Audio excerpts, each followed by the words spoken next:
So hello guys, very charming welcome to all. In this new video we are going to discuss the R.S. Agarwal class 10th question number example 20 of a page number 257। देखिए इस question में basically जिस आपको जब भी proof करने का question देखिए आप सबसे पहले गिवन लिखिए। तो गिवन हमारा क्या है, mth term of AP be 1/n, मतलब एमिथ टर्म यानी a plus m minus 1/d is equal to 1/n होगा।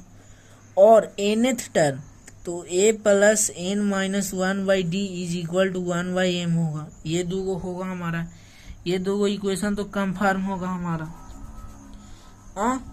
इतना तो आप सभी को क्लियर है।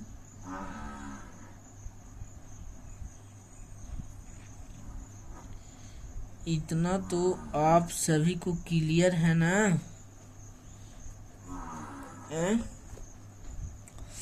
अब देखिए, अब टू प्रूफ हमारा प्रूफ क्या करना है कि m एंड nth टर्म क्या होगा, m and nth term, m into nth term क्या होगा, यही हमें सिंपली बेसिकली प्रूफ करना है, mth टर्म। ठीक है, तो हम इसको तभी निकाल पाएंगे जब हमारा a पता रहेगा और हमें d पता रहेगा। तो हम सबसे पहले कोशिश करेंगे कि हमारा a निकल जाए और d निकल जाए। a और d देखिए हम लोग इक्वेशन में क्या करते थे कि सबसे पहले दोनों को काटते थे, सबसे पहले दोनों को क्या करते थे, काटते थे। ठीक है, सबसे पहले दोनों को काटने का कोशिश करते थे। ये बात तो आपको क्लियर है। तो हम सबसे पहले करेंगे, जैसे इक्वेशन लिखेंगे तो 1 प्लस अगर m/n लिखेंगे तो ये माइनस ही हो जाएगा, तो m माइनस n ही लिखेंगे इक्वेशन को। तो सब्ट्रैक्टिंग m माइनस n कर देंगे। m माइनस n को हम लोग घटा रहे हैं, इतना तो आपको क्लियर है। सब्ट्रैक्टिंग m माइनस n को हम लोग घटा रहे हैं। तो m माइनस n को घटाएंगे तो 1/n माइनस 1/m, तो mn, तो n से n के लिए तो m और m से m के लिए n, तो यानी m माइनस n/mn आ जाते हैं।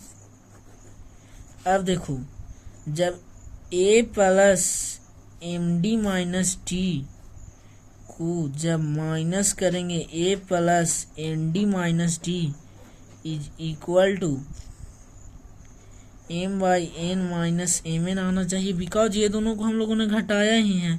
तो a plus md minus d minus a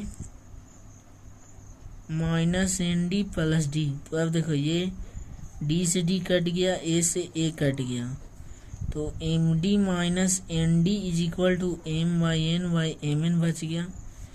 अब हम लोग d को कॉमन निकाल देते हैं, d को कॉमन निकाल देंगे तो m माइनस nn बच जाएगा और बाई mn।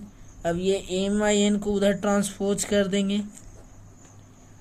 तो m मल्टीप्लाई में था, डिवाइड में जाएगा, तो इधर भी 1/m माइनस n हो जाएगा, ये दोनों कैंसल आउट हो जाएगा। तो हमारा d का वैल्यू 1/m माइनस n आ गया। ठीक है, अब देखो हम इसी वैल्यू को एक इक्वेशन में ठोक देते हैं, हमारा a का वैल्यू निकल जाएगा। So putting value of d in equation, इस इक्वेशन में ठोक देते हैं। तो a plus m minus 1/d is equal to 1/n, d is equal to mn आया था हमारा। तो a plus md minus d is equal to 1/n, तो a प्लस m गुने 1/mn minus 1/mn is equal to 1/n।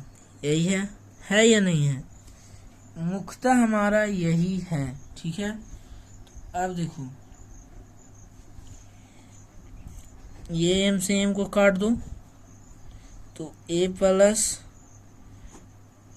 अब सबसे जरूरी आपको यहाँ पे ध्यान देना ही चाहिए, मैं बार बार बोल रहा हूँ। देखिए सबसे बड़ा गलती जो यहाँ पे होता है, आप इसका एलसीएम ले लें कर देते हैं। अगर एन और एम एन का एलसीएम लगाएंगे तो एन टाइम ये कटेगा तो एम एन बचेगा, तो ये एलसीएम तो एम एन बच गया, तो एन से एन कट गया एम, और एम एन से एम एन गया तो 1 इज इक्वल टू 1/n बच गया हमारा।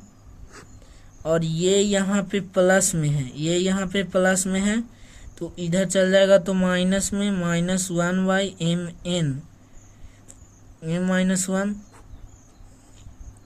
तो फिर एलसीएम एम एन आएगा, एन से एन गया एम, माइनस एम एन से एम एन गया m-1, तो m माइनस एम प्लस 1, तो ये m से m कट जाएगा एम एन, तो a is equal to 1/mn आ गया। मतलब हमारा d भी सेम है और a भी सेम है।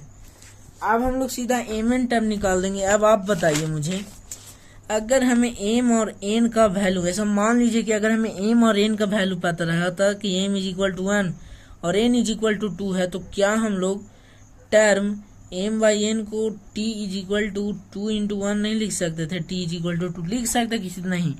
उसी प्रकार हम इसे भी तो लिख सकते हैं, t/mn mnth term is equal to t/mnth term is equal to a plus mn minus 1/d लिख सकते हैं कि नहीं? अब a is equal to 1/mn plus 1/mn mnd minus d, तो 1/mn plus mn into 1/mn minus 1/mn, तो ये cut गया, तो 1/mn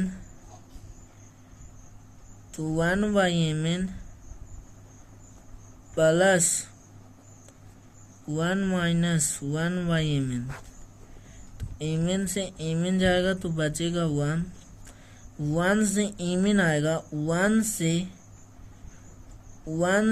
mn जाएगा तो बचेगा mn माइनस 1।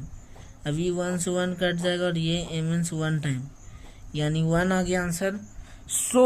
मैं इस प्रकार हम इसको बना लेंगे। आई होप आपने इस क्वेश्चन को काफी अच्छे तरीके से तब तक समझा होगा।